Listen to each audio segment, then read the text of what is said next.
ಇವತ್ತು ಅಪ್ಪ ನೋಡಿದ್ರೇನು ಸಾವಿರಾರು ಜನ ಅಪ್ಪನ ಸ್ಥಾನದಲ್ಲಿ ನಿಂತು ನನಗೆ ಹರಿಸಿ ಈ ಮಟ್ಟಕ್ಕೆ ತಂದಾರಂದ್ರೆ ನಿಜಕ್ಕೂ ಕೂಡ ನಿನ್ನಂತ ಭಾಗ್ಯವಂತರು ಯಾರು ಇಲ್ಲ ಅಂತ ನಾನು ಭಾವಿಸ್ತೀನಿ.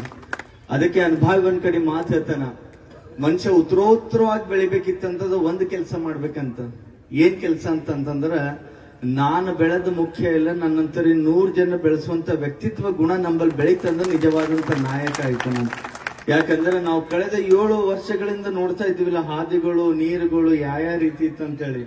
ಇವ ಸುಂದರವಾದಂತ ರೋಡ್ಗಳು ಆಗಲಿ, ಯಾಕಂದ್ರೆ ಸೇಗಾವ್ ಗಾವ ಈ ಗ್ರಾಮದ ತಡವಳ ಗ್ರಾಮದ ಸಾಕಷ್ಟು ಸಾವಿರಾರು ಸಂಖ್ಯೆ ನಮ್ಮ ಭಕ್ತರು ಬರ್ತಾ ಇರ್ತಾರ.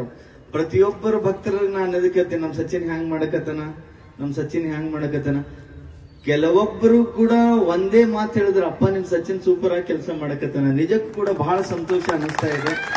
ನಾನು ಒಂದು ಮಾತು ಹೇಳ್ತೇನೆ, ಧರ್ಮ ಬಲಿಷ್ಠವಾಗಿ ಬೆಳಿಬೇಕಿತ್ತಂದ್ರ, ರಾಷ್ಟ್ರ ಬಲಿಷ್ಠವಾಗಿ ಬೆಳಿಬೇಕಿತ್ತಂದ್ರ ತಾವೆಲ್ಲರೂ ಕೂಡ ಬಲಿಷ್ಠವಾಗಿ ಬೆಳೀರಿ ಗೊತ್ತ. ಯಾಕಂದ್ರ ನಮ್ಮ ಧರ್ಮ ಏನ್ ಕೊಡ್ತದ ಅಂತೇಳಿ ನೀವು ವಿಚಾರ ಮಾಡ್ಲತ್ತೀರಲ್ಲ, ಧರ್ಮಕ್ಕೆ ನಾವೇನ್ ಕೊಡ್ತೀವಿ ಅಂತ ವಿಚಾರ ಮಾಡಿದಾಗ ಮಾತ್ರ ಧರ್ಮ ಉಳಿತದ, ಧರ್ಮ ಬೆಳೀತದ. ಈಗ ಯಾಕಂದ್ರೆ ಅಖಂಡವಾದಂತ ಭಾರತ ಕಟ್ಟಬೇಕಾಗಿದೆ ಗೊತ್ತು. ಅಂತ ಇಂಥ ಭಾರತ ಬೇಕಿಲ್ಲ, ಅಖಂಡವಾದಂತ ನಾವೆಲ್ಲ ಒಂದು ಎಂಬ ಭಾವನೆ ತೋರುವಂತ ಭಾರತ ಬೇಕಾಗಿದೆ ಇವತ್ತ. ನಾನು ಸಚಿನ್ ಕಲ್ಯಾಣ್ ಶೆಟ್ಟಿ ಅವರಿಗೆ ಹುಮ್ನಾಬಾದ್ ಸಮಸ್ತ ಸದ್ಭಕ್ತರ ಕಡೆಯಿಂದ, ದೇವಸ್ಥಾನ ಕಡೆಯಿಂದ ಹೃತ್ಪೂರ್ವಕ ಅಭಿನಂದನೆ ಸಲ್ಲಿಸ್ತೇನೆ. ಉತ್ತರೋತ್ತರವಾಗಿ ಜನರ ಅಭಿವೃದ್ಧಿ ಕೆಲಸ ಮಾಡಲಿ. ಇನ್ನು ಈ ಭಾಗದಲ್ಲಿ ಒಂದು ಸಚಿವ ಸಂಪುಟದಲ್ಲಿ ಒಂದು ಸಚಿವ ಸ್ಥಾನವೂ ಕೂಡ ತಮಗೆ ಲಭಿಸಲಿ ಅಂತೇಳಿ ಈ ವೇದಿಕೆ ಮೇಲೆ ಮಂಗಲ ಆಶೀರ್ವಾದ ಕೂಡ ಮಾಡ್ಲಿಕ್ಕೆ ಇಷ್ಟಪಡ್ತೀವಿ. ನಾವು ಬುಳ್ಳ ಅವರು ಎಲ್ಲರೂ ಬಂದಿದ್ದಾರೆ ನಮ್ಮ ಗ್ರಾಮಕ್ಕೆ. ಬಂದಾಗ ಅಪ್ಪ ನಮ್ಮ ಸಚಿನ್ ಅವರಿಗೆ ಬಂದಿತ್ತು ಸನ್ಮಾನ ಮಾಡ್ಬೇಕಂತೇಳಿ ನಾವು ಅಂತಂದ್ವಿ. ಬಹಳ ಒತ್ತಡದಾಗ ಇದ್ದೀವಿ. ಇಲ್ಲಪ್ಪ ನೀವು ಸಚಿನ್ ಬಂದೇ ಬರ್ಬೇಕಂತ ನಮ್ ಬುಳ್ಳ ಹಠ ಹಿಡಿದು ಕುಂತ. ನಿಜಕ್ಕೂ ಕೂಡ ಆ ಹಠ ಇಲ್ಲಿಗೆ ತಂದ್ ಬಿಟ್ಟದಂದ್ರೆ ನಿಜಕ್ಕೂ ಕೂಡ ಸಚಿನ್ ಮಾಡಿದಂತ ಕಾರ್ಯ ನೋಡ್ಲಿಕ್ಕೆ ಇಲ್ಲಿಗೆ ಬಂದೀವಂತ ನನಗಂತೂ ಭಾವಿಸ್ತಾ ಇದ್ದೇವೆ. ನಿಜಕ್ಕೂ ಕೂಡ ಯಾಕಂದ್ರ ಒಬ್ಬ ಮನುಷ್ಯ ಎವಲ್ಯೂಷನ್ ಕ್ರಾಂತಿ ಮಾಡ್ಬೇಕಿತ್ತಂದ್ರೆ ಸಾಮಾನ್ಯ ಮಾತಿಲ್ಲ. ಯಾಕಂತಂದ್ರ ಒಂದು ಮಾತು ಹೇಳಕ್ ಇಷ್ಟಪಡ್ತೀನಿ. ಯಾವ ಮನುಷ್ಯ ಹೆಸರು ಮಾಡ್ತಾನಂದ್ರ ನಮ್ಮ ಗುರುಗಳು ಒಂದು ಮಾತು ಹೇಳ್ತಿದ್ರು, ಏನಂತಂದ್ರ ಕಾಮ್ ಕರ್ಕೆ ತೋ ನಾಮಕರಣ ನೈತೋ ನಾಮ್ ಸುಂತೆ ಈ ಕಾಮ್ ಹೋನಾಮ್. ಇವಾಗ ಸಚಿನ್ ಎರಡೂ ಮಾಡ್ಯಾನ, ಕಾಮ್ ಕರ್ಕೆ ತೋ ನಾಮಕರಣ ನೈತೋ ನಾಮ್ ಸುಂತೆ ಈ ಕಾಮ್ ಹೋನ. ಸಚಿನ್ ಎರಡೂ ಕೆಲಸ ಮಾಡ್ಯಾನ ಅಂತೇಳಿ ಬಹಳ ಸಂತೋಷದಿಂದ ಹೇಳಕ್ ಇಷ್ಟಪಡ್ತೀನಿ. ನಾನು ಒಂದು ಮಾತು ಹೇಳಕ್ಕಿತ್ತು, ವೀರಭದ್ರ ಮಹಾಸ್ವಾಮಿ ಪ್ರಿಯ ಭಕ್ತ. ನಿಜಕ್ಕೂ ಕೂಡ ವೀರಭದ್ರ ಮಹಾಸ್ವಾಮಿ ಯಾವತ್ತೂ ಕೂಡ ಯಾರನ್ನು ಕೈ ಬಿಟ್ಟಿಲ್ಲ. ಉತ್ತರೋತ್ತರವಾಗಿ ಈ ಭಾಗದಲ್ಲಿ ಬೆಳೆಸಿದ್ದಾರೆ.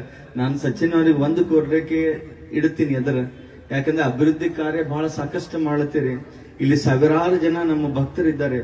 ಒಂದು ವೀರಭದ್ರ ದೇವಸ್ಥಾನ ಕಟ್ಟೋಣ ಅಂತೇಳಿ ನಮ್ದೊಂದು ಆಸೆ ಆಗಿದೆ. ಮುಂದಿನ ವರ್ಷ ಅವರು ಸಚಿವ ಸಂಪುಟದಲ್ಲಿ ಸಚಿವರ ಸ್ಥಾನ ಸಿಕ್ಕಿದ್ರೆ ಮೊಟ್ಟ ಮೊದಲನೇ ಕಾರ್ಯ ಏನ್ ಮಾಡ್ಬೇಕಂದ್ರ ವೀರಭದ್ರ ದೇವಸ್ಥಾನ ಗುಡಿ ಕಟ್ಟಬೇಕಂತೇಳಿ ನಮ್ದೊಂದು ಆಸೆ ಇದೆ.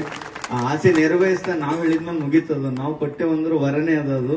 ಖಂಡಿತವಾಗಿ ಅದು ಆಸೆ ನಿರ್ವಹಿಸ್ತೇನೆ ಅಂತ ಹೇಳೋದ್ರ ಮೂಲಕ ಇಲ್ಲಿರುವಂತಹ ಎಲ್ಲಾ ತಡವಳ ಗ್ರಾಮದ ಒಂದು ಮಾತು ಹೇಳಕ್ ಇಷ್ಟಪಡ್ತೀನಿ. ತಾವೆಲ್ಲರೂ ಮನ್ಸಿಟ್ಟು ಕುಂತು ಮಾತುಗಳು ಕೇಳಕತ್ತೀರಿ. ರಾಜಕೀಯ ಭಾವನೆಗಳು ಬಿಟ್ಬಿಡಿ. ಮನುಷ್ಯ ವ್ಯಕ್ತಿತ್ವಲಿಂದ ದೊಡ್ಡವಾಯ್ತಾನ. ಸಚಿನ್ ಬಲ್ಲಿ ಇರುವಂತ ಒಳ್ಳೆ ಗುಣ, ಒಳ್ಳೆ ನಡವಳಿಕೆ, ಒಳ್ಳೆ ಮಾತುಗಳು ಈ ಮಟ್ಟಕ್ಕೆ ತಂದದ. ರಾಜಕೀಯ ಮಾಡ್ಬೇಕಿತ್ತಂದ್ರೆ ಜಾಗ ಹೊರಗಡೆ ಇದೆ, ರಾಜಕೀಯ ಮಾಡೋಣ. ಆದ್ರ ವ್ಯಕ್ತಿ ಬಹಳ ಮುಖ್ಯವಾದಂತ ವ್ಯಕ್ತಿ. ಅದಕ್ಕೆ ಅನುಭವ ಒಂದ್ ಕಡೆ ಮಾತಾಡ್ತಾನೆ, ಇವತ್ತು ಸಮಾಜ ಯಾಕೆ ಕೆಡ್ಲತ್ತಂದ್ರ ಜಾತಿ ಮಧ್ಯಗಳ ಬೆಂಕಿ ಹಚ್ಚ ಕಡೆ ಸಮಾಜ ಕೆಡಕತ್ತದಂತ. ಅದಕ್ಕೆ ಸರ್ವಜ್ಞ ಒಂದ್ ಕಡೆ ಮಾತು ಹೇಳ್ತಾನೆ, ಎಂತ ಮಾತಂದ್ರ ಯಾ ತರ ಹೂವಾದರೇನು ನಾಥ ಬಿದ್ದರೆ ಸಾಕು, ಜಾತಿ ವಿಜಾತಿ ಎನ್ನ ಬೇಡ ಶಿವನೊಲಿದ ಒಂದೇ ಜಾತಿ. ಎಲ್ಲಕ್ಕಿನ ಶ್ರೇಷ್ಠವಾದಂತ ಧರ್ಮ ಯಾವ್ದಾದ್ರು ಇದ್ದರಂದ್ರ ಅದು ಮಾನವ ಧರ್ಮ. ನಾವೆಲ್ಲರೂ 1-9 ವರ್ಷವಂತ ಧರ್ಮ ಯಾವುದು ಅಂದ್ರ ಅದು ಮಾನವ ಧರ್ಮದಾಗ ನಾವೆಲ್ಲ ಹುಟ್ಟಿವಿ. ನಾವೆಲ್ಲ ಒಂದಾಗಿ ಚಂದಾಗಿ ಬಾಳೋಣ. ಯಾಕಂತಂದ್ರ ಇವತ್ತು ನೋಡ್ತಾ ಇದ್ದೀವಿ, ಎಲ್ಲಾದ್ರೂ ಹೋದಿವಂದ್ರ ಒಂದು ತಪ್ಪು ಮಾಡತ್ತೀವಿ. ಏನ್ ತಪ್ಪು ಮಾಡತ್ತೀವಿ ಗೊತ್ತದ ನಿಮಗ? ಏನ್ ತಪ್ಪಂದ್ರೆ ಮತ್ತೊಬ್ಬರು ತಪ್ಪೆಣಿಸದೆ ತಪ್ಪು ಮಾಡತ್ತೀವಿ. ಸತ್ಯ ಮಾತಲ್ಲ ಇದು? ಮತ್ತೊಬ್ಬರು ತಪ್ಪೆಣಿಸದೆ ತಪ್ಪು ಮಾಡಕತ್ತೀವಿ. ಅದಕ್ಕೆ ತಪ್ಪಿಗಳಿಗೆ ಒಂದು ಅನುಭವ ಒಂದ್ ಕಡೆ